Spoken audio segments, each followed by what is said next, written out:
Vera Barclay. Vera Charlesworth Barclay, 1893 to 1989, co-founder of Cubs 1916, was an English pioneer of Scouting and an author.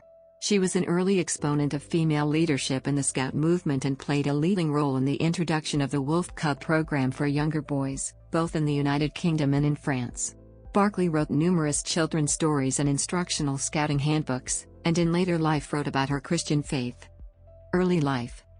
Barclay was born on November 10, 1893, one of 8 children of the Reverend Charles W. Barclay, a Church of England clergyman, and his wife, Florence Louisa Charlesworth, a successful novelist. The family lived in the village of Hertford Heath in Hertfordshire to the north of London, where Reverend Barclay was the vicar from 1881 to 1920. The family were frequent visitors to St. Moritz in the Swiss Alps. Barclay was an enthusiastic tobogganist and one of the few females to tackle the Crest run, often dressed in skirts or riding joppers. Scouting. Barclay, company founder of Cubs, joined the Scout movement and took charge of the village Boy Scout troop in 1912.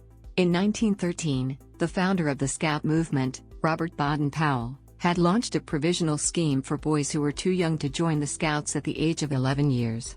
Originally called Junior Scouts, it had been renamed Wolf Cubs by January 1914. Barclay was regularly pestered by younger village boys wanting to join the troop, so she opened the first Hertford Heath Wolf Cub pack and persuaded her younger sister Angela to lead it. Barclay realized that there would be many women willing to run Cub packs and wrote an article entitled How a Lady Can Train the Cubs. It was published in the official Scout magazine, the Headquarters Gazette, in January 1915. In June 1916, Barclay attended a meeting of Wolf Cub leaders at the Scout Association headquarters in London.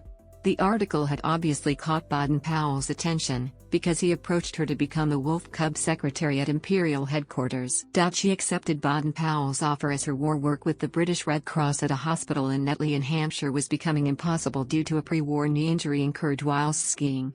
One of her first tasks was to help Baden-Powell to edit the drafts for the Wolf Cub's handbook, which was published in December 1916. She devised many of the tests and badges that appeared in this first edition. In 1920, she organized a grand howl by 500 Cubs at the first World Scout Jamboree at Olympia, London. At the end of the ceremony, she was presented with the Silver Wolf for services of the most exceptional character to Scouting. A recent convert to Roman Catholicism, Barclay spent a brief spell trying her vocation with the Daughters of Charity of St. Vincent de Paul. She later lived in Edgbaston in Birmingham, where she resumed her Scouting activities and was a leading member of the Catholic Scout Guild who ran a campsite at Hall Green for Cubs and Scouts from disadvantaged backgrounds. In the early 1920s, Barclay was a frequent visitor to France, where she encouraged the development of Les Louveteaux or Wolf Cubs and the Scouts de France. In 1923, she was at the first French Wolf Cub Wood Badge course at the Château de Chamarand and was later awarded the Cross of St. Louis by the Scouts de France. Her connection with Scouting ended in 1931, when she emigrated to France and then Switzerland. Writing. Barclay was a prolific author, mainly of books for children, but also about Christianity and Scouting. Perhaps her best-known works are the Jane series of stories for girls. She wrote some books under the pen names Margaret Beach and Vera Charlesworth, and one detective story was written under the name of Hugh Chichester. Barclay was a Catholic creationist who rejected evolution. She was also critical of theistic evolution. She authored Darwin is Not for Children, 1950, and Challenge to the Darwinians, 1951. The former book was negatively reviewed in the Quarterly Review of Biology as an illogical anti-evolution work. Later life.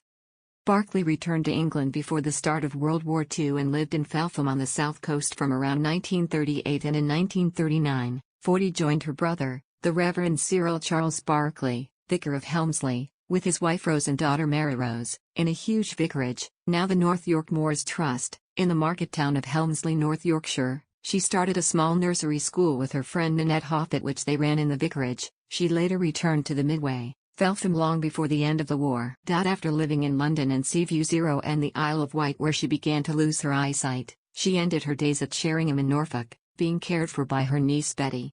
She died on September 19, 1989 at St. Nicholas Nursing Home, Sheringham, and is buried in Sheringham Cemetery. Bibliography. In Sheringham